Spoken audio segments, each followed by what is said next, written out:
Venezuela has the largest oil reserves in the world, yes, bigger than Saudi Arabia. And it was the United States that helped build the infrastructure for the oil industry in that country in the early 1900s after it was discovered.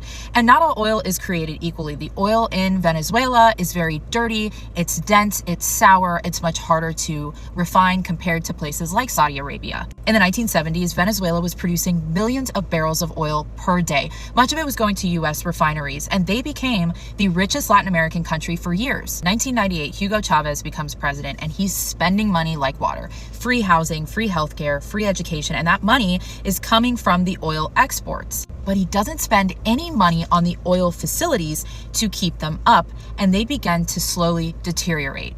So then, in the 2000s, Hugo Chavez basically forces international oil companies to renegotiate their contracts. And some of them were so angry, they leave the country and they take Venezuela to international court and win. Venezuela was ordered to pay Exxon and ConocoPhillips $11 billion.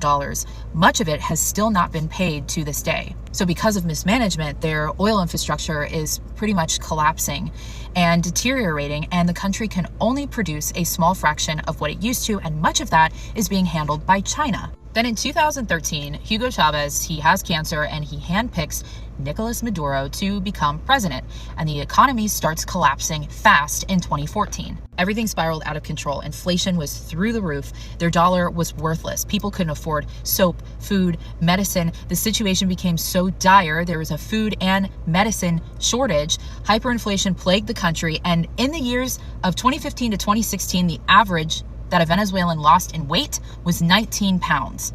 This is why the majority of Venezuelans are happy that Maduro and his government have been overthrown. Now, there are a lot of questions about the future of the country, and President Donald Trump has said that the U.S. will run the country before a transition and will spend billions of dollars to fix their oil infrastructure. He says this is so Venezuela can start making money and Venezuela can end up paying the United States back. The way the Trump administration is putting it is basically saying everybody wins, because Venezuela cannot afford to fix its oil infrastructure, and without the infrastructure there, that oil cannot be tapped and used. So the United States is basically saying, we're going to come in because we want your oil, we want to fix the infrastructure, you're going to pay us back the money that you owe us, plus the money that we're going to use to fix all this, and eventually you can start making money and become prosperous once again and have a new government.